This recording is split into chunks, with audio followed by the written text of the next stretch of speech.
They said it would never happen. For months, Western-backed leaders swore that ECOWAS, the powerful West African bloc, would crush the Sahel Alliance of Mali, Niger, and Burkina Faso. They threatened military intervention. They issued sanctions. They vowed to bring Captain Ibrahim Traoré and his allies to their knees. But today, history was made.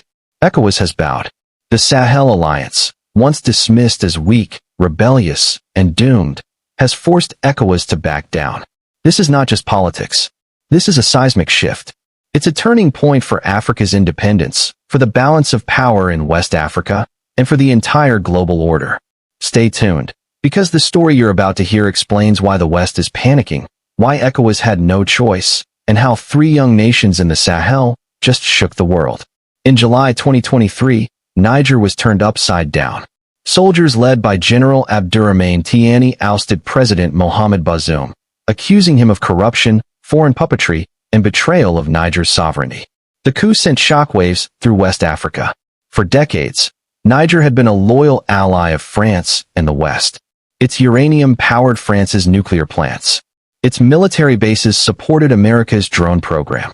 But in one bold stroke, Niger broke free. Almost immediately, ECOWAS, the economic community of West African states, threatened military intervention. They declared the coup illegal and demanded Bazoum's reinstatement. Nigeria's President Bola Tinubu, then ECOWAS chair, warned that the era of coups in West Africa is over. But Niger was not alone. Mali and Burkina Faso, already under young military leaders, Colonel Assimi Goïta and Captain Ibrahim Traoré, issued a historic warning. Any attack on Niger is an attack on us. The Alliance of Sahel States, AES, was born. Suddenly, 3 landlocked nations, united by struggle, defiance, and a shared dream of independence, stood up to the region's most powerful bloc. The stage was set for a confrontation. ECOWAS tried everything to break the alliance. Sanctions, borders closed, banking systems cut off, electricity supplies reduced. The goal was to starve Niger into submission. Threats of war.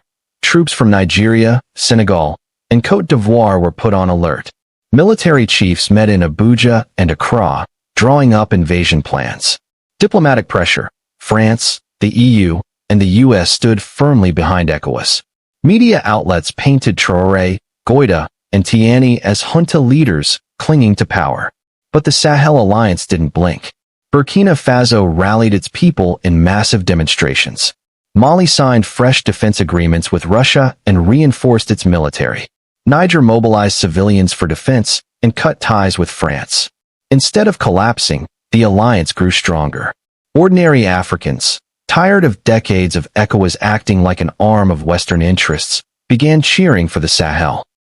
In Bamako, Ouagadougou, and Niamey, young people waved Russian flags, held up pictures of Thomas Sankara, and declared, "Down with colonialism, long live sovereignty."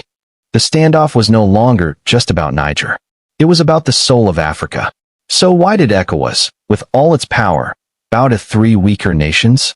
The answer lies in 5 key reasons. Fear of a regional war. An invasion of Niger would not have been a quick victory. With Mali and Burkina Faso joining, the conflict could have escalated into a regional war, destabilizing all of West Africa. Nigeria, already battling internal crises, knew the costs would be unbearable. Popular resistance. Across West Africa, ordinary citizens rejected ECOWAS's threats. Protests erupted not only in Niger, Mali, and Burkina Faso, but also in Nigeria, Ghana, and Senegal. Leaders feared domestic backlash if they sent troops. Military realities. ECOWAS armies, though larger, were not battle-hardened like the Sahel forces who had been fighting jihadist insurgencies for years. A war could embarrass ECOWAS militarily. Foreign divisions. While France pushed for tough action, other Western powers hesitated. The US wanted stability to protect its drone bases. Some European nations feared mass migration if war broke out. The rise of multipolarity. Russia and China openly supported dialogue, not intervention. The Sahel leaders leveraged this, forging new partnerships. ECOWAS realized it was not just fighting Niger. It was confronting a new world order. In short, the risks outweighed the rewards. So, after months of threats and sanctions, ECOWAS quietly backed down. At the heart of this historic moment stands Captain Ibrahim Traoré of Burkina Faso. Barely 36 years old, Traoré has become the symbol of Africa's youth rising against foreign domination. His fiery speeches, often invoking the spirit of Thomas Sankara, resonate far beyond his borders. When ECOWAS threatened Niger, Traoré declared, "We will not allow Niger to be attacked. If you attack Niamey, you attack Ouagadougou." This defiance electrified Africans across the continent. The Sahel Alliance, with Mali's Goïta, Niger's Tiani, and Burkina Faso's Traore, is now seen as a beacon of resistance. Together, they are charting a new path, expelling French troops, reclaiming resource contracts, building military cooperation, talking openly about creating a Sahel Federation. What started as 3 isolated coups has now become a movement, and ECOWAS, instead of crushing it, has been forced to recognize it. Make no mistake, the West is stunned. For decades, ECOWAS was seen as a reliable partner, often enforcing Western interests under the banner of regional stability. But now, France's influence in West Africa is collapsing. U.S. bases in Niger face uncertainty. European access to uranium, gold, and other resources is at risk. Western analysts admit, if the Sahel Alliance succeeds, it could inspire other African nations to follow. From Guinea to Chad, from Sudan to Central African Republic, leaders are watching closely. This isn't just about Niger, Mali, and Burkina Faso. This is about Africa reclaiming control of its future. And the West doesn't know how to stop it. So, what does ECOWAS bowing to the Sahel really mean? A new balance of power. No longer can ECOWAS simply act as an enforcer for Western interests.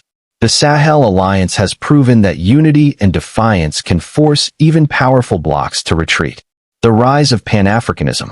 From Dakar to Dar es Salaam, young Africans are energized.